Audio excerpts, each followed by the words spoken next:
Welcome once again to the Cow Report. Of course, I'm your host, as usual, Chuck Lee, and with me is my rusty, trusty, to the bone sidekick, Howdy Fred. doody. Fred, the Howdy true doody. Stafford. And boy, I'll tell you, Fred, you sound better now than you did about 4 o'clock this afternoon. Well, I'm telling you, I was miserable then. I think we're finally finding out, folks, what's wrong with this guy over here. He's been fighting some teeth that have been hurting him, and now he's getting them taken care of, and you're looking better all the time, Freddie. It's going to take a while to heal up, you know. I don't know how long them teeth are supposed to last, but I know a guy that started growing teeth at age 93. You know, So maybe we can see what we can do about that. Well, Fred, they're selling these new medallions out there in Los Angeles, and a friend of mine just came back with one, and here it is, Fred. These are everyone on Rodeo Drive, well, and looks like a pot cover to me. a lot of people are buying these, Fred. They're really the exciting thing out there on Got a the lot of nuts out there buying them. on the left coast out there. A lot of people really think that's the way to go now, Fred. Those in the Michael Jackson / O.J. Simpson glove, Fred. This is the official glove now. This is a hot seller out there too. So we got these just fresh back from the West Coast. Well, how come you only got one? Because that's all you wear, the Michael Jackson O.J. Simpson glove. You just wear one glove. The other hand you don't use. So there you have it. All right, Freddie. Well, Freddie, as usual, we have a lot to talk about. You betcha. Boy, oh boy, do we have a lot to talk about. That's one thing about this show, Fred. We're never at a loss of words, if you know what I mean. Yes.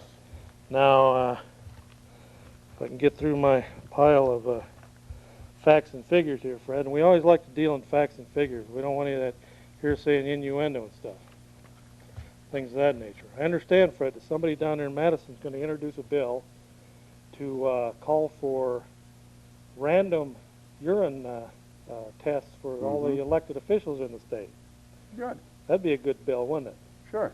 Nail down some of them drug addicts and alcoholics that are elected officials in this state. Somebody just comes walking into their office and says, I'm an official with the state of Wisconsin, and we want you to take a urine test. Come with me. If you don't take the test, you'll go to jail. Of course, an elected official is going to take the test, and then if he's found dirty, he's got 2 choices: either resign his position or go into treatment. Doesn't that sound fair, Fred? I guess so. Last thing we need is heroin addicts and junkies running this country or this state. The alcoholics, Fred. Mm-hmm. Now, I don't know if they're going to extend it to cigarette-aholics, but No, I doubt it. Hopefully Dave Zien and Krybeck and all them will sign on to that when it comes on their desk and when it gets introduced. Mm-hmm. You know, some of these bills, Fred, have a way of languishing in committees, and the Democrats were masters at that. Now, we hopefully the Republicans won't start doing the same thing. All right, Freddie, well I asked Dave Zien when they were going to stop handing out money to Planned Parenthood, when the state was going to do it, and he didn't answer me. he didn't. No. It's unfortunate, Freddie, because on the federal level, the next round of bills to be pushed or talked about now in the Congress is the contract with the Christian Coalition has formed a contract, Freddie. You know, and they're going to be pushing through bills. And one of those bills is to defund Planned Parenthood, Fred. Well, that's great. And if they can do it on the federal level, they can cut off the over $1 million that they're handed out on the state level. I mean, why is the state of Wisconsin giving all that money to a one-sided pro-abortion bunch anyway? You know, these politicians claim to be pro-life, and then they shovel the money out to a baby-killing outfit. All right, Freddie. You know, like we try to do on this show, Fred, we always try to stump Fred Stafford. Yes. Wherever possible on these quizzes here, and these what happened on this date in history. You like that hat there, too? Yeah, that's pretty nice, Freddie. Where'd you get that? Down there at the No, bingo parlor or what? no. Okay, Fred, today is May 22nd, so we're going to see what we can do about this here to see if we can stump you. Yes. May 22nd, 1972. Meeting with Brezhnev, President Nixon becomes the first American president to visit Moscow. What was that president's name? Nixon? All right. Okay, Freddie, I'll tell you, it's getting harder to stump you all the time. Boy, we got a lot to talk about, Fred, both locally and nationally. And, of course, we have people that call in, and the show is coming to you live from beautiful downtown L.A. Phillips Memorial Library and Taco Stand. And, of course, we are going to be moving the studio out of here. So if the viewers out there would like to go on a guided tour, Fred's down here Monday through Friday, 9 to 5. And he'll take you on the guided tour. And of course, since we're in the basement, it's kind of wet and cold down here, and that could be why. I'm not here. Except for your show and my show. That's the only times I'm here, so What about why do you stop lying? Stop lying to the people. Now, Fred, I know you're down here some other times for your board meetings. Yeah, but that's going to be over soon. I'm going to be off the library board. Okay, Freddie. So just get a hold of Freddie if you'd like to go on a guided tour No, of, you get a hold of Chuck. He's down here more than me. of the Kyle Report Studios, because it's your last chance to take the farewell tour of the studios. Okay, Freddie. Now, Yes, I'm glad you see you're feeling better. You had 2 teeth pulled, huh? yes, This afternoon. yes. Well, boy, when you called up, I could hardly understand you. I thought you were eating spaghetti. And then I come to find out you got a bunch of cotton in your mouth. Now, you didn't go to sleep with that in there, did you? I did. I tried. Did you ever wonder or worry about choking on that stuff? I didn't. Okay. Now, where were we, Freddie? At the L.E. Phillips Library and Taco Stand. All right. Now, that reminds me, Fred, you got a show tomorrow night, and you got a special guest on, so you might as well get your plug out of the way. Yes. So we're going to have Chris, who's with the Drug and Alcohol Abuse Commission or whatever they call it, and he's going to be in here and going to talk about addiction to alcohol. Alcohol and drugs, right? Yeah. Or mainly just alcohol? Yeah. Or just drugs? Yeah, he's going to talk about them.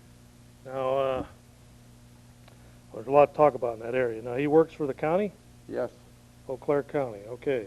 And we're on at 8 o'clock tomorrow night. A Conservative Corner. Is that live? Yes, sirree. Will you be taking calls if anyone wants to call in and talk about drug think addiction, so. alcohol? I think so. Okay. It seems to be something that constantly gets worse, Fred. It's one of them things that never seems to get better. Well, I think it all depends on how you tackle this. And I know when I was going to Al-Anon years ago, that there was you turn your life over to the care of God, and that you have to do. Mm-hmm. Otherwise, you don't get better, because God can help you do it. Okay, Freddie. Well, you know, Arlen Specter's running for president.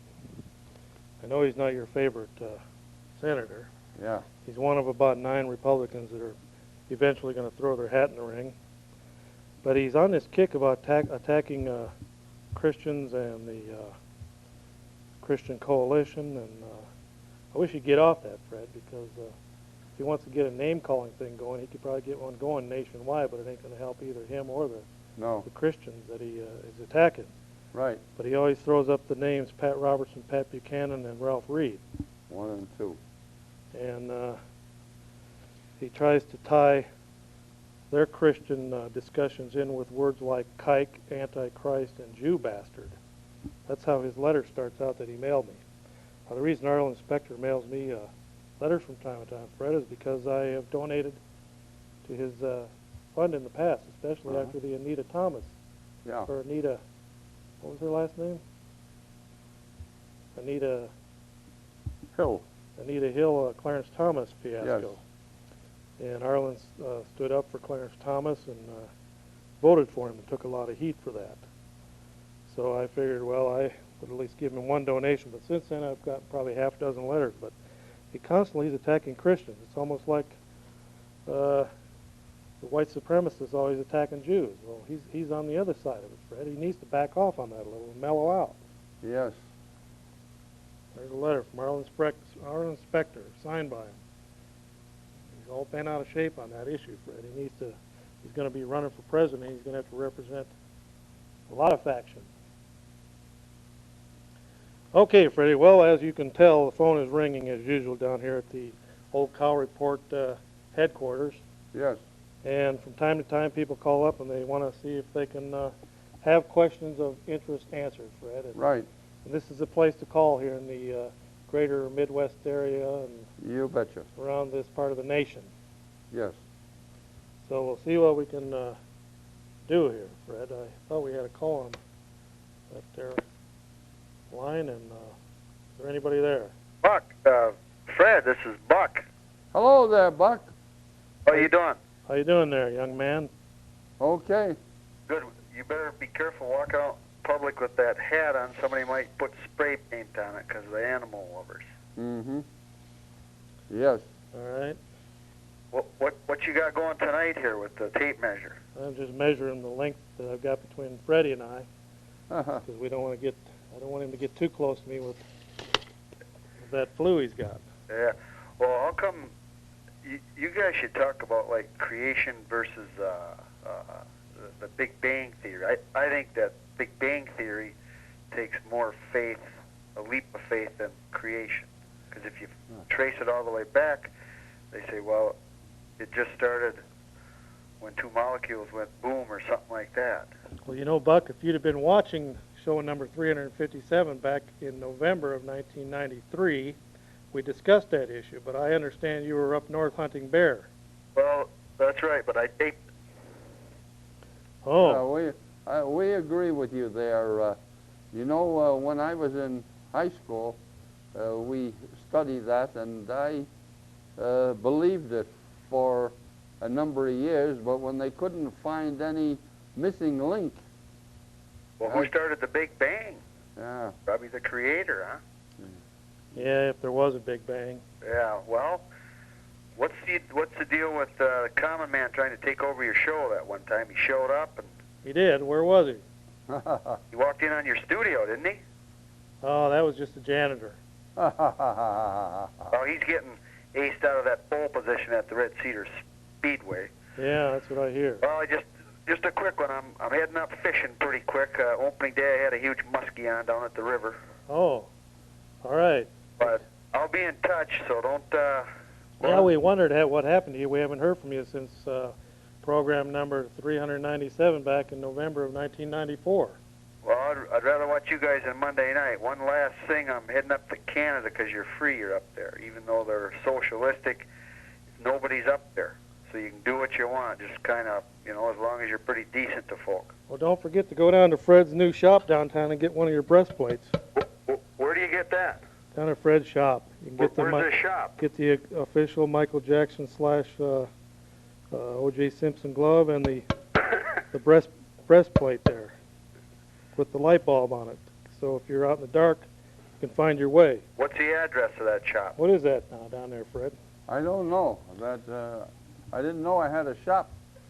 Well, I need an autograph from you two guys on that thing. I'll pick her up. All right. Okay. You're doing a heck of a job, you and Rush Limbaugh. All right. Well, take care there. Back up north. Here I go. Okay. Bye. You know, Freddie, he was saying that it's free up there in Canada, but I understand that they're rapidly trying to take away the guns up there. Yeah. There's really a heavy push on.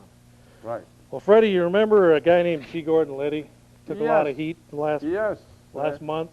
He took a lot of heat, yes. He took so much heat that the radio station here in Eau Claire, one of maybe one or two or three in the nation, that took him off the air. Yeah. And of course, we won't mention any names, but the first letter was W, one of the middle letters was A, and another middle letter was A, and the last letter was Y. Yeah. Well, we won't mention any radio station names, but they took him off the air. And, the ironic thing of it is, Fred, the National Association of Radio Talk Show Hosts this year, just a couple days after he's pulled off the air here in town, named Liddy the winner of its Freedom of Speech Award, given annually to the radio host who best embodies and defends the First Amendment right to free speech. And it went to G. Gordon Liddy, the G-Man, and unfortunately, he's been silenced in this area, Fred, and I think we ought to take off our hats for a moment of silence because he's been removed from the airwaves in this area. Yeah.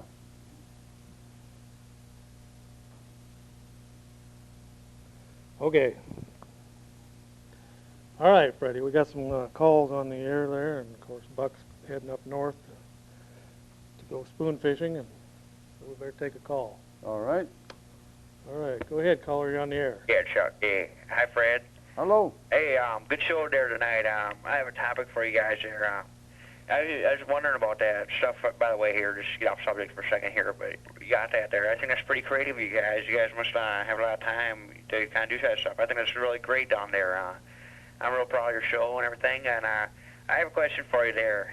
You know, I was at a pawn shop today, and they had a gun there, and I was going to buy it, and I was just going to break it up and, and take it back there so that nobody can have guns here. So I don't think they actually have guns around here because you get some crazy people like you, and you don't know what they're going to do with them, You have raccoons on top of your head and everything else, I just don't like to have that kind of stuff around here.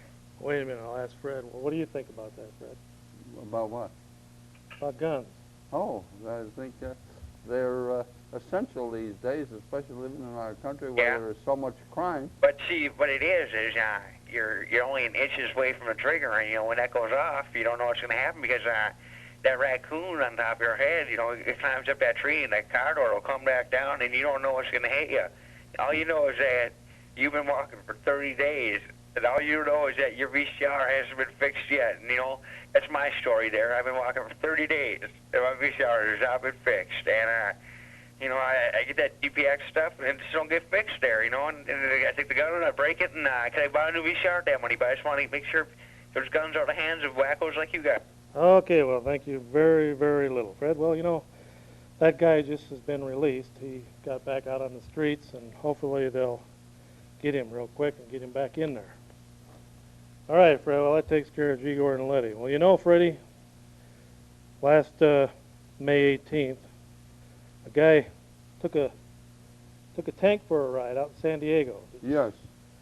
And, he did a lot of damage. And he was distraught over breaking up with a girlfriend, and he hasn't been able to get a job, and he's an Army veteran. So he took out one of them giant tanks, and he tore up, probably about 40 cars in a trailer home. Of course, he had a 57-ton tank. You expect a little damage to be done there, but the thing is, Fred, he was unarmed, and the tank was unloaded. When he finally got caught on that medium in the freeway, and he was stuck on there and couldn't go nowhere, tried to back up, tried to go forward, the tank was stuck. The police opened up the hatch with bolt cutters and shot him dead. Didn't even give him a chance to give up. So, it'd probably been better to find out what the problem was, Fred, than just to blow him away. I mean, he wasn't, there was like 3 cops on the top of the hatch, there were 3 or 4 of them. If they couldn't manhandle him out of there, 4 against 1. Either that, they at least could do was wound him, but they killed him dead in a doornail. Fred. Yes. All right, Freddie. What do you got there before we take the next call? Well, I got some interesting items here, and this is from the Catholic lay people, The Wanderer. That's it printed in St. Paul, Minnesota, and not likely to get Episcopal support in an interview published in May 1995 edition of the San Diego News Notes. Republican presidential candidate Alan Keyes spoke candidly about his Catholic upbringing and education and his staunchly pro-life views, his disappointment with the leadership of the American Catholic hierarchy. He revealed how difficult it was for him as a conservative black student at Cornell University during the late 60s when Father Berrigan was a Catholic chaplain. To listen to all this left-wing drivel when I went to church, which was not real, conductive to deep spirituality. Huh. Well, that's unusual, Fred. I didn't know that he was Roman Catholic, but he's a good speaker, Fred. Yes, and He electrifies them, Lily Father White. Berrigan was a radical. Well, I'll tell you, Alan Keyes electrifies those lily white suburban rich fat cats in the Republican Party when he speaks. He humbles them real quick, Freddie. He tells it like it is, and a lot of them leave feeling a lot different than when they sit down to listen to Alan Keyes, because he doesn't hold any punches, Fred. And everyone that's in the last 6 months, Fred, everywhere he goes to speak, they go away talking about Alan Keyes and how it's amazing. And he's really getting some followers, Fred. The unfortunate thing is a black Republican doesn't have a snowball's hell and chance of getting elected president. He might make a good vice president, Freddie, but I don't think that they're going to ever let him be president. The liberals have tried pushing Jesse Jackson all these years, and he's never made it. With all the liberal and the socialist and communist money, he can't make it, Freddie. Anybody in his right mind should know that Jackson is bad news. Which one, Michael or Jesse? Yes, both of them, I guess. All right. Well, we better take a call here, Fred, and clear the situation up. Go ahead, caller. You're on the air. Yep, this one's going over to Fred. Fred, I'm just gonna like to say hi to you. It's good to have you back. You've been under the weather, I know, and you're looking pretty good right now, and whatever you're taking is working pretty good. And so I just like to say welcome back. Be the first to say that, and hope you're feeling pretty good. All right. Thanks a lot for your time. Okay, thanks for But no calling. Fred's gonna die. Okay, thanks a lot for calling in there. Well, Fred, there's one of your many thousands of admirers here in the greater Midwest area. Well, Freddie, you know, President Clinton thought he was going to get off the hook on some of these Whitewater land deal charges. Well, at the last minute before the statute of limitations ran out, the Senate voted 96-3 to keep that investigation going. They want to.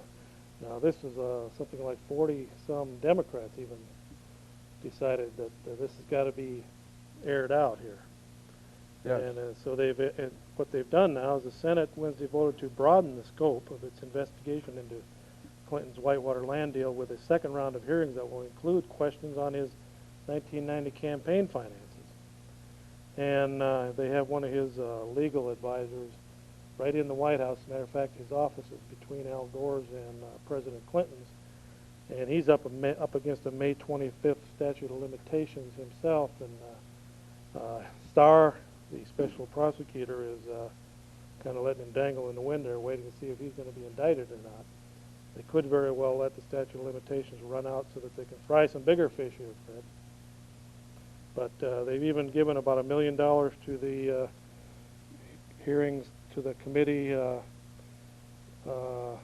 The Senate agreed to set up a special committee composed of the entire Banking Committee and the Republican chairman and senior Democrat of the Judiciary Committee. It will have until February 29th next year to complete its work with a $950,000 budget. So, Fred, they're getting this ever so closely to the 1996 elections. Well, they ought to follow through on that. But you know, I would like to see that whoever was responsible for Waco and shooting and killing Randy Weaver's wife and son, who didn't have a gun or anything. His wife was holding a baby, and she was shot and killed by the BATF and FBI, that they ought to be brought to justice.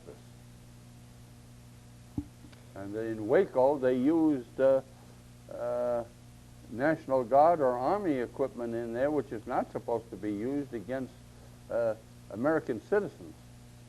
Well, when the government does it, Fred, it's different. But they did violate the, I think it's the Posse Comitatus clause, where the military is not to be used on American citizens. I guarantee you, they not only use the military, they use special military units trained in psychological warfare that did things like play rabbits being murdered on loudspeakers, blasting that sound into those 20-some little children's ears for many hours on end. And there was a man from Soviet Russia who was there to help them set that up and do it, which he should not have been there, number one, and number two, it shouldn't have been done to our own American citizens. Well, Fred, ironically, the same group, the CySops group, showed up in Panama, blasted they're the ones that played the rock and roll music, focusing on Noriega when he was hiding in the priest's church or home there, and they finally played that music so loud and so long that he finally left there and went back with them in chains. But they also showed up in Haiti not too long ago, the same group. So they're international. They travel around, but Janet Reno did a very foolish thing when she called in the military, and of course Bill Clinton, the buck stops with him on that one, and she consulted with Clinton the weekend before the disastrous gassing and burning of that complex down there. And so eventually, maybe if a Republican is elected in '96, maybe they will have a trial and they will be brought to justice, Clinton and Mr. Reno. Okay, Freddie, what is that, 1 or 2? 1 and 2. Go ahead, caller, you're on the air. Yeah, has Fred ever worked for a living? You bet. Yep. Well, Fred, they don't know it, but you're pushing 80. You just had a birthday, didn't you? Yes, 78. Now, how many people, Fred, between, say, age 65 and 78 do you know in nursing homes and around here that don't even know their own name? Yeah, a number of them. A number of them. And how many more do you know that are already in the grave? A bigger number. Quite a few. So you're doing pretty good, Fred. Real good. And don't let anyone tell you otherwise. Okay, Freddie, we're going to ask you another day on history, and then we're going to let you read another one of your little picadillos there, and then we're going to go back to the phone. Okay, Freddie, what is the day anyway? First or the second? Well, today is the 22nd. All right. May 22nd, Freddie. I remember like it was yesterday. Okay, May 23rd. It's tomorrow.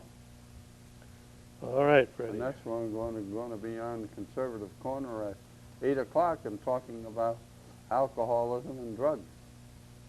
All right, Freddie. On this date, 1935, May 25th. Actually, it was 1928. As a passenger, Amelia Earhart becomes the first woman to fly across the Atlantic Ocean. Yes. What was her name? Amelia Earhart? That's right. Okay, Freddie, we better take a call and then we'll get back to that subject. Yeah. There. Go ahead, caller, you're on the air. Oh, yeah, how you doing, Chuck? Fine. How are you tonight? I'm pretty good. Yeah, I'd like to make a comment. That's a really nice hat you got there. Is that a coonskin or what? Yeah, that's there's a real roadkill raccoon there with a real tail on it. There you go. That's a really nice hat, but it doesn't change the fact that you're motherfucking dumb. Well, Fred, there's another communist trained in the public school system here in town. Isn't that wonderful, the language they use? They must have learned that in one of their cell group meetings. Yes. Well, we better take another call. Go ahead, caller. You're on the air. Hello. All right, Freddie, what do you got there? The results on OBE, that's out-based education, are coming in fast. You know, they got rid of it in Minnesota, and they also got rid of it in Chicago because it was a great failure.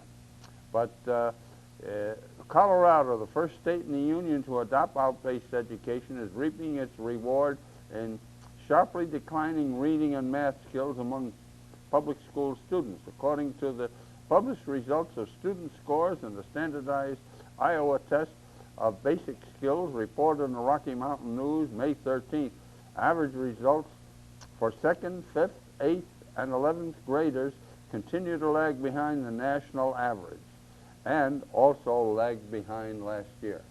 Well, what does that mean to you then? Well, out-based education is a farce. You know, Fred, some people say that they've got you in the palm of their hand. Well, I would never say that. because I think that you're on the ball there, Fred. But you say it's a farce, huh? I believe so. All right. Okay.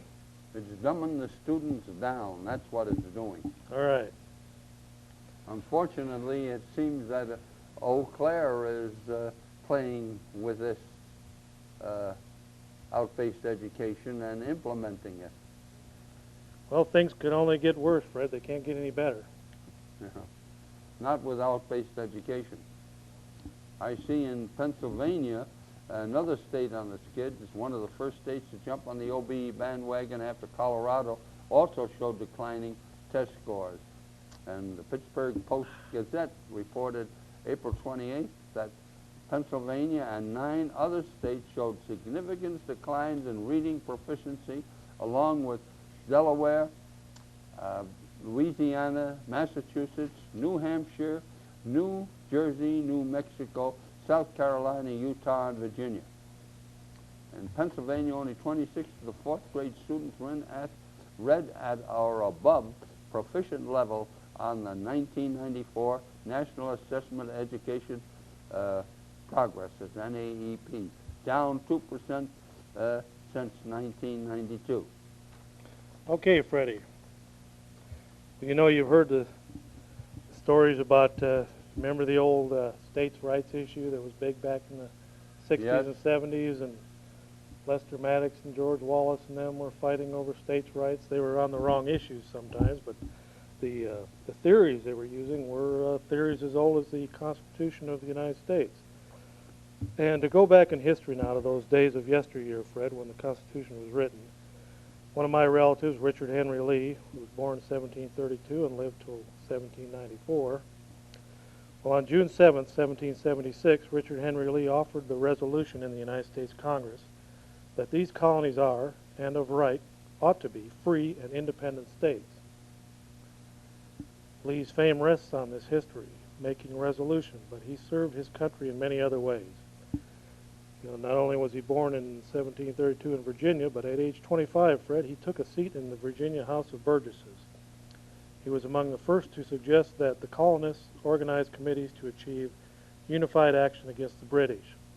Lee was a signer of the Declaration of Independence and president of the Continental Congress from 1784 to 1786. Lee was opposed to the idea of a constitution. That's amazing, Fred. He and Patrick Henry were its most violent critics.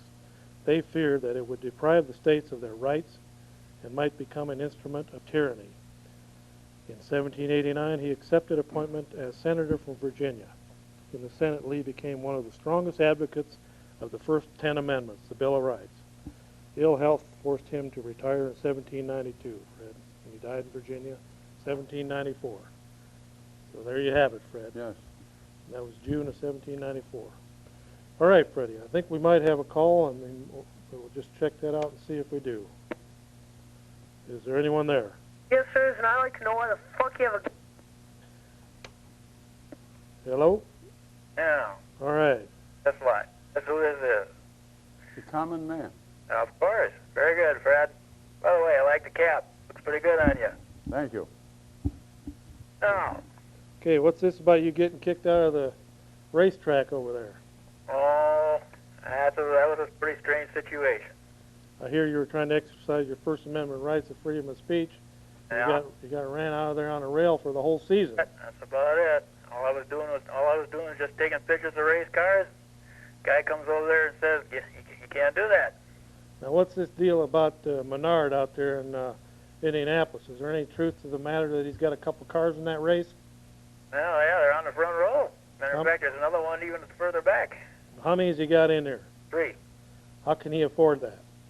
Well, he's got about $400 million worth to spend, so he's doing this. So obviously, I guess he can do it somehow or another. He's got 3 cars in there. What's their positions?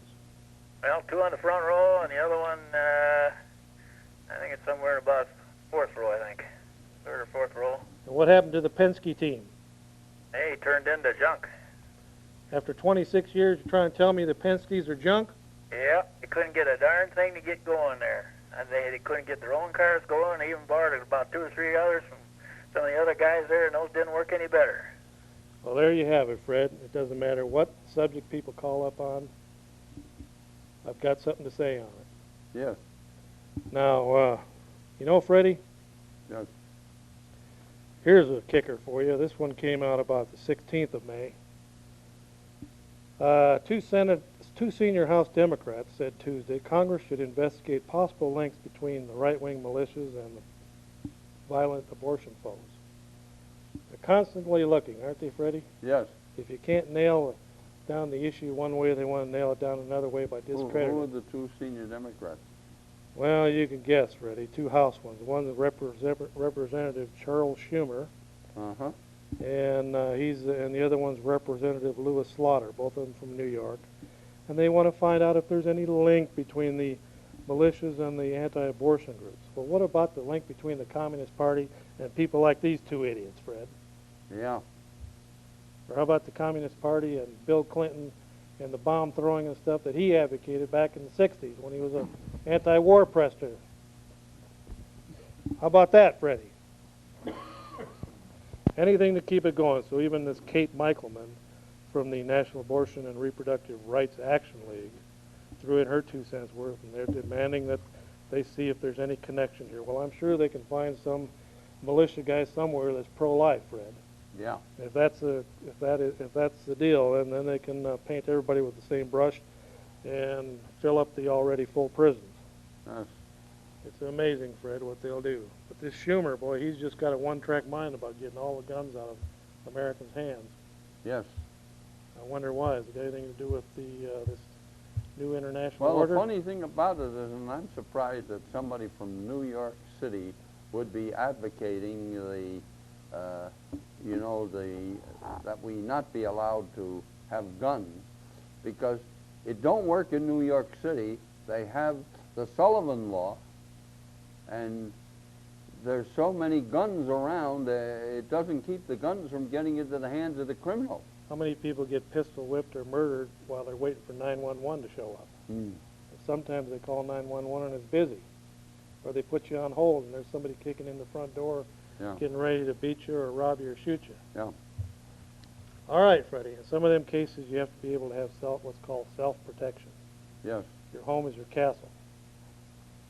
Well, Freddie, what do you got there? You got a shorty before we take this call? The start of a solution. May 11th, Pennsylvania Governor Tom Ridge announced that school districts in the state are free to abandon out-based education. As part of his education reform program for the state, Ridge directed the Education Secretary, Edward Hickok, to inform school district supervisors no longer had to comply with OBE regulations. About 1/3 of Pennsylvania's public school districts had crafted plans for complying with OBE, while another third of them expected to submit their plans for complying by this September. Well, they seem to be on the march, Freddie. We better take a call. Go ahead, caller. You're on the air. Hi, Chuck. Hello. Yeah, I'd like to talk about the fact that you were arrested for trafficking large amounts of marijuana. Where'd you get, what's your name again? What? What'd you say your name was? This is Brian. Where'd you get your information at? I read it in the Lear Telegram. You did? Yeah. Huh. I never knew them to get anything much right. What did they say about it? I saw in the paper on the criminal report that you were arrested for trafficking large amounts of marijuana, pounds. The criminal report. Yeah. Is that a new show or something? No, it was a section in the paper. Oh, that's something that happened here recently? No, it was a while back. Oh, yeah. What, like maybe 20 years ago? Yep. Yeah, what are you bringing it up now for? You one of them potheads or what? What? Yeah, might be. I wondered if you still smoked. No, I gave it up about 8 years ago. Oh, really? Oh. Well, that's too bad. You're missing out. I don't think so. This is Brian Olson. You don't have to give your name over the air unless you want the police to know that you're a pothead. Yeah, I'm damn proud. Well, I'm sure they got your number now. The FBI watches this show, and I'm sure some of the local police do, Fred, so they'll probably be down at his house here within the hour. Mm-hmm. Of course, Fred, that's what happens under this public school system. All this $7,000, $8,000 a year, and what do they don't even know enough not to say something like that over a live television show. Well, it's too bad. Of course, they're too busy putting condoms on bananas.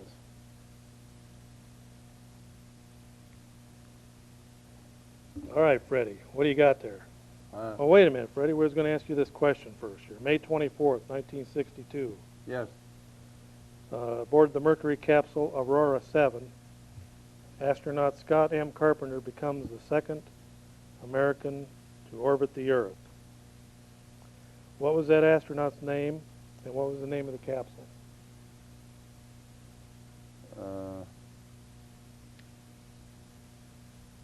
Mercury. That's one. I can't think of the name of the man. You read it there, I think. He was the second man. Now, who was the first one? Neil Armstrong? Or was it John Glenn? Yeah, I guess you're right. Well, actually, the second one was Scott M. Carpenter, 1962. Well, you got half of it right, Fred, and you know with this OBE, you felt good about getting half right, Fred, so that's all that matters. So you get an A. Yeah. All right, well, we better take a call here while we got a chance, and then we'll see if you got anything besides the OBE to talk about there tonight. What about the Soviet KGB? You got anything on them? No. Go ahead, you caller, you're on the air. Yeah, I got a question for Chuck. Is this common? Excuse me? Is this common? No, it isn't. All right. No, I got a little bit higher IQ than that. Basically, I guess, is you said you comment on anything, any question or topic that somebody brings up, I guess. One question is, I'm just curious if you have any employment at all. Yes, I'm well employed. Okay, Freddie. Yes. Everyone's well, what do they think this show here pays, Fred? Big They're so worried about my employment. Right. When you know as much as I do, sometimes people won't hire you because they're afraid that you know more than them. Yes. Okay, Freddie. We got some big stuff brewing over there in Altoona. And I tipped off the Leader Telegram about it, but they don't seem to want to touch on it. They're trying to help cover it up. So we'll take this call, Freddie, and then we'll bring that up. Then we'll see if you got something to talk about besides OBE tonight. Yes. What's this about the KGB? I see you got something on them there. Go ahead, caller. You're on the air. Hi, I was just wondering, this is a question directed towards Fred. I was just wondering about Fred's feelings on, what the Eau Claire school system could do as far as education is concerned, and also about the government. Is democracy for America, or because I'm not for democracy and I'm not for communism. I'm very socialist, in fact. Well, this country was created as a republic, and you'll see in each state constitution in the United States, all 50 state constitutions refer to each state as a republic. They weren't set up as a democracy. A democracy is 50% plus one, and that means mob rule. If you can get 51 people out of 100 to agree on anything, you can kill the other 49 people, and that's democracy. But Freddie, what do you think about his question on education? Well, I think that we need to teach our students the history of our country. It's a wonderful nation that we live in, one of the greatest in the world, and unfortunately, we are adopting socialist ideas and have been since the 30s, I believe. Okay, and but it's not helping our country. No, but neither is our situation now with the deficit, and I agree. I frankly am opposed to the president. I would rather have someone else in the office. Well, I guarantee you since 1980, both Republicans and Democrats have dug this hole for the American people. Oh, yes. And we're so far in debt now that my great-grandchildren will be paying for it. Yeah, that's very correct. But as far as the school system goes, Fred, are you for all year-round education, or are you? I think in some cases that might be all right, but I would prefer not to have all year around because it gives the kids and their families an opportunity to get away, take a vacation, and come back rested. Yes, I agree, but what are you going to do to compete with other nations as far as? Well, the nation that does have that system that you call as all year round is particularly Japan. Correct, and they are higher, if I'm not mistaken, in the intelligence. Yeah, but they're one of the most uptight races in the world too. They're like a bunch of Siamese cats over there, high strung. That's correct, but if they're beating us as far as marketing, business, and I mean, as far as I know, they're not in debt as much as we are. Because Education seems to be working. just because it's not necessarily because of their education. It's because of their unequal and unfair trade laws, and it's a one-way street with them. They'll dump everything you can think of in this country, including VCRs, cameras, automobiles, anything you can think of, lawnmowers, Honda, motorcycles, all that stuff is dumped in this country. But when you try and reverse the process and you try and sell things in Japan, they got these barriers that come up. Right.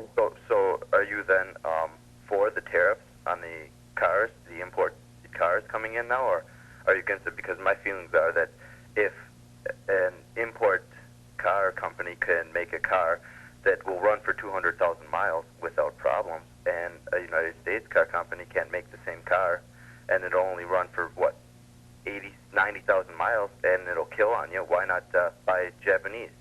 How about just building the car in this country? Okay, Well, but they are doing that here too. A number of the Japanese cars are being built in the USA. But see, we're so lopsided with the trade with Japan. I mean, they're just raking in the dough. And besides all the money we ship overseas for oil, Japan gets the rest of it, and that's why this country is pretty much broke. right. And as a matter of fact, we're so broke, caller, that we've ended up using our troops as mercenaries around the world. That's how pathetic this country has turned into. Yeah. We're for hire now. We're hired guns to go around and help peacekeeping and things of that nature. And it's really a sad situation. But So you disagree with helping other nations then? helping them what? Kill them? That's No, what- no, not at all. Helping them get back on their feet, recuperate from drastic changes in government. No, I think we got to take care of America first. You know that we are on the road to bankruptcy, and unless we stop this foolish spending, we will be bankrupt, and then we will be like the rest of the nations in the world. Right, We've got to cut that spending out. I believe the way to pave the road is through a socialist government.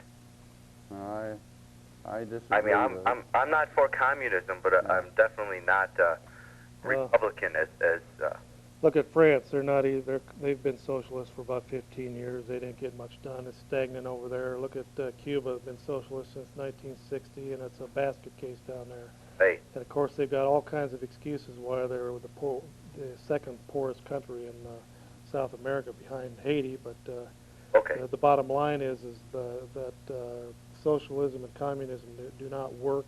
You can't put 55 or 45% of the population on welfare and expect the other half of the population to take care of able-bodied men, women, and children.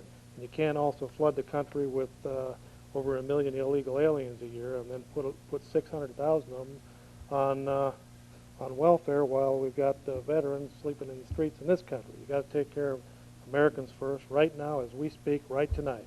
In the former Soviet Union, Bill Clinton gave money to the Russian government to build housing for Russian military personnel, officers.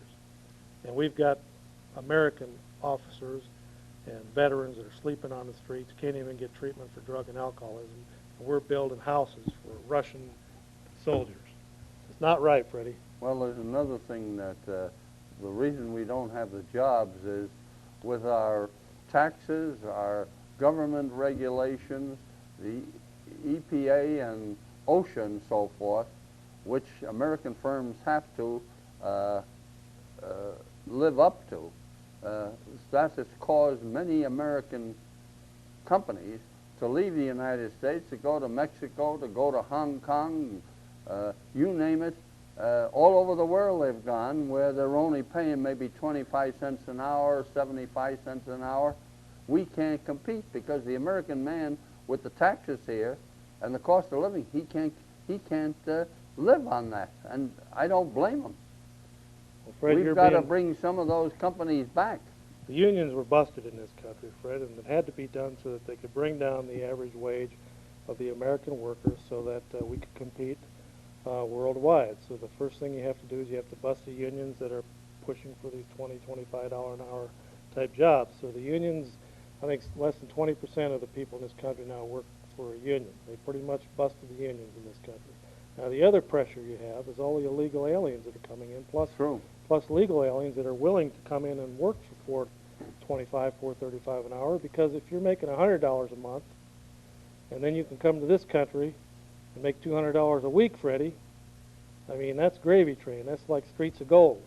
Well, So everybody wants to come to the United States. I'll never forget, I was in Miami Beach, and actually I stayed in Hialeah for a while, and then in Miami Beach at the Hotel Fontainebleau.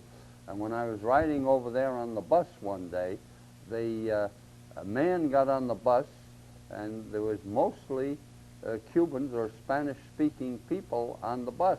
And he was talking to me, and I moved away from him because it was embarrassing. But he was saying, look at this. Look at who's taking our jobs here. These Cubans are coming in, taking our jobs, and they're working for less money and everything, and we should stop that. And it's true. That's what was happening in Miami Beach, because they were in all the hotels doing work Freddie, there. since we're on that subject, before we take another call, Freddie, here's a news release from 5/19/95. 9 Mexican nationals were arrested on charges of selling at least $1 million a month in false identification cards across the country.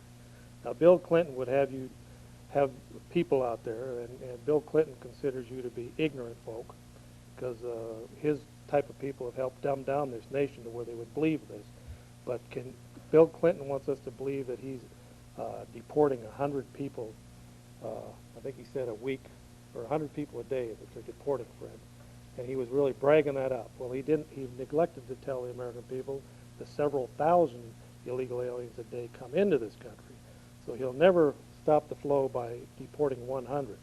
But, Freddie, right here, 9 Mexican nationals were making $1 million a month selling fake IDs to the hundreds of thousands of illegal aliens coming into this country.